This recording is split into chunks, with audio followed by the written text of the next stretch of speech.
M'dzina la Atate ndi la Mwana ndi la Mzimu Woyera. Abale ndi alongo tikulandireni kuno ku programu yathu yatilankhuleni Ambuye. Lero pa 11 September chaka cha 2024 imene ndi wiki 23 pa kalendala yathu ya Chikatolika. Mawu athu oyamba achokera mkalata yoyamba ya Korinto mutu wa 7 ndi 25 mpaka 31. Amene akutiwerengera mawu oyamba ndi a Stella Makaula kuchokera ku St. Anthony Church, Tondwe Parish, mu Diocese ya Zomba. Uthenga wathu wabwino uchokera m'buku la Luka 6 ndi 20 mpaka 26. Amene akutiwerengera mawu a mthenga wabwino komanso kutigawira mawu ndi Reverend Father David Bello kuchokera ku Our Lady of the Poor, Chiringa Parish, mu Archdiocese ya Blantyre. Mawu oyamba. Mawu a mkalata oyamba ya Paulo kwa Akorinto. Kunena za amene sali pa banja, ndilibe lamulo lochokera kwa Ambuye, koma ndikukuwuzani maganizo anga. Ngati munthu amene Ambuye adandichitira chifundo kuti ndikhale okhulupirika chifukwa cha masautso a nthawi ino, ndiyesa n'kwabwino kuti munthu akhale monga momwe alili. Kodi ndiwe wa pa banja? Usayese kuthetsa banja lako. Kodi ndiwe wopanda banja? Usayese kupeza banja. Komabe ngati ukwatira, sukuchimwa ayi. Ndipo ngati namwali akwatiwa, sakuchimwa ayi. Komabe olowa m'banja azakumana ndi zovuta m'moyo wawo. Ndipo pano ndingofuna kupewetsani zovutazo. Chimene ndikukuwuzani, abale, nchakuti nthawi yachepa. Kuyambira tsopano anthu okwatira akhale monga ngati sadakwatire. Amene akulira akhale monga ngati sakulira. Amene akukondwa akhale monga ngati sakukondwa.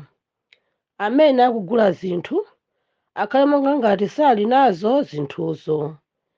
Ndipo amene akugwiritsa ntchito zinthu zapansi pano zisawagwire mtima zinthuzo, pakuti dziko lino lapansi monga lilili tsopanomu likupita.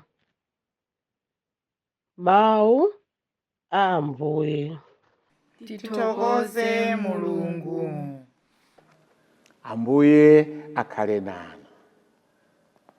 Mthenga wabwino monga adalembera Luka woyera.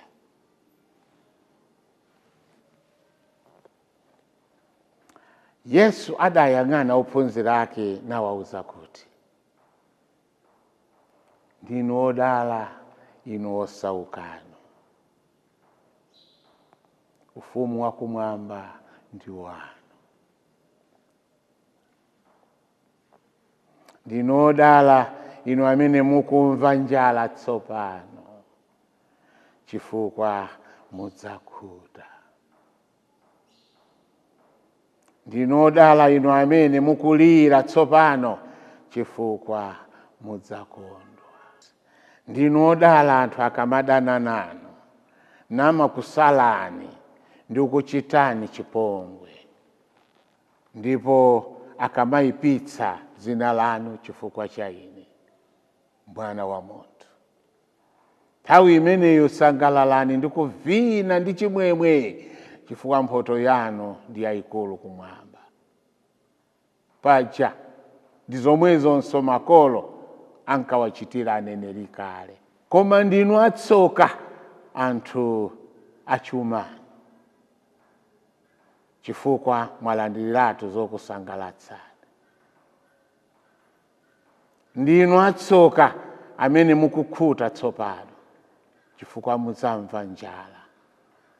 Ndinu atsoka amene mukukondwa tsopano, chifukwa mudzamva chisoni ndipo mudzalira. ndinu atsoka anthu onse akamukuyamikani paja makolo wawo ankachitira zimene onama akale amachita zomwezi. Mthenga wangu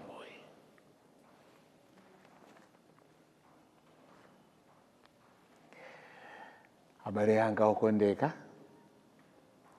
lero tikumva kuti Ambuye Yesu anawatembenukira ophunzira ake. Ndiye kuti Ambuye Yesu anali patsogolo, kenaka akutembenuka ndikwamba kwayang'ana ophunzira ake, ndipo anatulutsa mawu oti ndinu odala. Tiyeni pang'ono tione liwu limeneli. Ambuye Yesu mosakayika amaona kapenanso kumva kuchokera kwa ophunzira ake, ngakhalenso kuchokera kwa anthu ena, komanso abale ake omwe akumunyozetsa, kunyozetsa utumiki wake, kunyozetsa ophunzira ake. Tidaonanso ophunzira a Yohane akubwera kwa Yesu, kenaka anabwerera. Sitikukayika konse kuti ena amene anaonesa chidwi chofuna kumayenda naye anamusiya. Monga pamene timawerenga Mateyo mutu wa 16:24, pamene anati ofuna kutsata ine asenze mtanda wake. Mawu ngati amene wasimawu okoma kwa anthu amene amafuna kumva zabwino zokhazokha. Kapena tikawerenga Luka 14:25-27, ofuna kutsata ine ayenera kukonda Mulungu koposa makolo awo, koposa ana awo, koposa abale ake. Zonsezi zinali zowawa kuziganizira, koma Yesu anawawuza kuti ndinu odala chifukwa ufumu wanu ndi waukulu kumwamba. Akufuna kuwalimbikitsa kuti azithokoza kuti ali mgulu limeneli. Kukhala wosankhidwa wake wa Ambuye Yesu chinali kale chinthu cha mtengo wapatali, ndipo chinafunika kuti aliyense amene watero anayenera kumapereka ulemu kuti mwandiganizira ine mwa anthu ambirimbiri. Kusankhidwa kukhala m'busa ndi kumakhala pakati panu ndi kumawatumikira. Unayenera kumathokoza Mulungu tsiku lililonse kuti ndine ndani kuti inu Mulungu mwandikondera chotere. Kukhala mgulu la anthu amene amapatsidwa ulemu pakati pa anthu ena ndi zinthu zosowa kwambiri. Tiyenera nthawi zonse kuthokoza Mulungu chifukwa iyeyo ndi amene amatiyang'anira. Anatiuza kale, pitani, za chakudya musadandaule iyayi, Mulungu akakusamalirani. Ndipo kunena zoona onse amene amagwira ntchito pa nthawi yake Mulungu amawapatsa chowayenerera. Ngakhale kuti ulibe ndalama ulibiretu, Mulungu amadziwa kumene ndalama ziyenera kupezeka kuti ntchito imene iye wakupatsaniyo iyende. Ukazayamba kuziunjikira chuma, ziwani kuti umayiwala kuti chuma chimwini wake ndi Mulungu. Ndipo anthu amene anapeza chuma ambiri ndawaona kutembenuka kuyang'ana mbuyo. Chifukwa chani? Chuma chinawazunguza ubongo. Lero Ambuye Yesu akuneneratu poyera kuwauza ophunzira ake ndinu odala. Chodabwitsa nchoti munthu wasankhidwa ndipo wapatsidwa udindo ndi Mulungu nkumakhalira kudandaula nthawi zonse. Kutumidwa ku mpingo uwu kudandaula, kutumizidwa ku parishi iyi kudandaula, kupatsidwa ka udindo aka kudandaula. Nthawi zambiri mwina kumafuna kuti ndikanakhala wopanga appoint anthu ndine. Inuyo muzivomera kuti amene ali pa udindo akhoza kukusankhani mukagwire ntchito kwina, ndipo akakuza kuti kagwireni ntchito kwina, ziwa kuti chaulere chako chimakhala kumene akutumako, kwina kuli konse ayi. Choncho kumakana pamene Mulungu atipatsa kuti ndinu odala anga mukagwire ntchito, ndikumaganiza nthawi zonse ya mavuto ako ndikulakwira Mulungu. Onse amene anayitanidwa akuti ndinu odala. Odala inu amene muli pa mavuto. Kwa munthu amene ali pa mavuto kumuwuza kuti ndinu odala, anena kuti ayi simunandithandiza. Amafuna koma tizimuwuza kuti inutu muli pa mavuto akulu. Ndipo tikamuwuza kuti muli pa mavuto akulu, tikufuna kutani? Tikufuna kuonjezera ululu. Kuli ngati munthu amene ali olumala kale, ndikumuwuza kuti inu ndinu olumalatu. Chabwino, ndi olumala, mukamanena mufuna kunena kuti chani? Alibe kuthekera kuchita china chilichonse. Ayi. Iyeyi mkulumala mwachi ndi odalanso. Chifukwa ali ndi zina zimene ena onse alungalunga alibe. Ndipo chimenecho chimampangisa iye kudziwa kuti Mulungu anandilenga chonchi chifukwanso amandikondera. Ambiri mwa ife timafuna pamene tachitiri pa udindo aliyense aziombera m'manja. Atsogoleri amene amatiyang'anira aziombera m'manja. Anthu amene tikwayang'anira nthawi zonse akationa azitiombera m'manja. Ayi. Mtsogoleri ngati ndi mtsogoleridi azivomera kuti pali anthu amene azatsutsana naye. Ndipo akatsutsana nanu sikuti akufuna kulanda udindo. Ayi. Angofuna kukuunikirani kuti mukuona mbali imodzi, mbali ina simukuyiona. Ndipo anthu ngati amenewo tinenera kuwagwiritsa ntchito. Chifukwa amakhala kuti ayikidwa ndi Mulungu kuti atithandize kupenya kumene sitingathe kupenya. Aliyense amene wapatsidwa mphatso komanso ndikumayigwiritsa bwino amapereka ulemerero kwa amene anapereka mphatsoyo. Aliyense amene wapatsidwa mphatso koma mphatsoyo nkusayigwiritsa ntchito ndi kunyoza amene anakupatsa mphatsoyo. N'chifukwa chake mkati mwa kupemphera mucha tinena kumapemphera kuti Ambuye mundiwunikire kuthekera kwanga. Ntchito imene mwandipatsayi mukufuna ndigwire ntchito yake. Kaya akutumiza kumalo kumene mwapita inuko mukhale pansi tikunena kuti sindinabwere kuno mwamwayi. Ayi. Ndabwera kuno Ambuye ali nane ntchito. Akufuna kuno ndipange chani? Ndi kupemphera kuja kumatithandiza kuzindikira kuti mwina akufuna ndigwire iyi kapena ndigwire ntchito iyi. Pamene iye watisankha ndikutituma ndikutipasa mphatso, ife tiyerekeze ndi mphatso yoyimba. Mphatso yoyimba ndi yabwino kwambiri, ndipo lero kuli makwaya osiyanasiyana. Koma tikayang'anitsitsa mkati mwakemo kutheka kukhala kwaya koma kumakondamo zimene zimapezeka mkwaya. Kuti tasanduka sapano more like ka business kuchita albamu iyi, kuchita albamu iyi, kuchita albamu. Sitikunena kuti ndikola kwa luso mukulionetsa, koma tsopano ndikusanduka oyimba.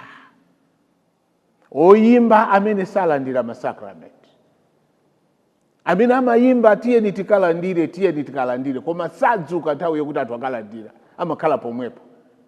Ndikukhala pa ukwati wokuti kwadatha kukonzeka bwinobwino koma alibe nazo. Koma kukwaya chipitirecho. Tidayenera kumamva ife mkati mwathu njala yokuti sindilandira chifukwa chani. Chomvesa chisoni chokuti alipo yena amalandira bwinobwino, afika kuyimbira koma kulephera kuti akalandire ukaristiya, ati chifukwa chakuti iwo akangozuka pamene alipo ndiye kuti nyimbo siyenda bwino. Mphatso iliyonse imene timalandira imapereka ulemu kwa amene wapereka. Ndipereke chitsanzo ichi. Kuti kwa anthu amene amayimba, ukamayimba bwino umathandiza anthu kufika pafupi ndi Mulungu. Tatenga anthu amene amadziwa kusewera mpira, amene amati akawugwira mpira akamathamanga nawo. Ndikufika aliyense ndiye muganize kuti stadium yadzaza ndi anthu opitirira 60,000. Iye ndikubwitika Njomba, ndikuzamenya, ndikuzagola, ndikuzaona stadium yonse aliyense wayimirira. Ngakhala amene anayamba na nyumba mwawo nthawi yokhayi ayiwala kuti tinayambana, akukondwa kuvina. Mulungu amakondwera pamene ife tikuthandiza yena kuti azikondwa. ndipo mkati mwa luso lathu ndi mmenenso muli buledi wathu. Muli buledi chifukwa chani? Akatswiri amene amadziwa ukatswiri wawo, buledi wawo amachokera pomwemo. Ndipo muone akatswiri amene ali anthu olemera pa dziko lapansi pano, ambiri mwa iwo ndi anthu mwina osewera mpira, amene amasewera netball, anthu amene amachita zodumpha-dumpha. Ndikumadabwa kuti wina wawerenga ndipo walowa mkalasi zaka ndi zaka kumalephera kugula galimoto, koma uyu kungotenga mwendo wake omwewo ndi kumenya zigoli zitatu pochoka mmenemo othokoza mamiliyoni. Amene amamva kukoma kwambiri ndi pamene Mulungu akudziwa kuti mphatso ndinapereka kwa uyu ikumuthandizanso kupeza zinthu. Kwa iwo amene mwaonerapo anthu amene amathamanga 100 meters, 200 meters, ina 800 meters, ina mpaka na 40 kilometers, kuona mmene iwo akamathamanga, mmene anthu amayimira musiwu ndi kumaombera m'manja kuti uyuyu kuthamanga kwake akuthandiza kwa apatsa wake, chifukwa akaona mmene yakuthamangira wayenda ulendo onsewu koma kukhala ngati akuyamba kumene kuthamanga. Ndikumaona kuti Mulungu anayikamo muluso lina la kuthamanga, ndipo amene amamva kukoma kwambiri ndi Mulungu mwini wake. Lero pamene Ambuye Yesu akutiuza za ophunzira ake kuti ndinu odala, muli pavuto lina lililonse, muli pa bedi, kukhala pa bedi sikusonyeza kuti inuyo si inu odala. Hayi. Kukhala kuti simuli pa ntchito sikusonyeza kuti ndinu odala. Hayi. Kukhala kuti mulibe chuma sikusonyeza kuti ndinu si inu odala. Hayi. Kudala kumayamba pamene wazindikira iweyo kuti ndine wolengedwa ndi Mulungu, ndipo Mulungu anamaliza pamene analenga ine. Ena sali pa ntchito sikusanena kukhala pa ntchito, anena kukhala pa ntchito, koma anakomana ndi anthu amene amadziwa kupondereza. Anamuchosa ntchito popanda kulakwa ndi kumunamizira, asadandaule iyayi. Amene lero sali pa ntchito, mawa azakhala pa ntchito. Amene lero ali pa ntchito, adziwe kuti mawa azakhala sali pa ntchito. Choncho tipemphe kuti tonsefe mu situation imene timakhala nawo tisayiwale kuti ndife odala munjira imene ifeyo tingaonere poziyerekeza ife ndi Mulungu wathu amene amatikondera mwa Yesu Kristo Ambuye athu. Amen.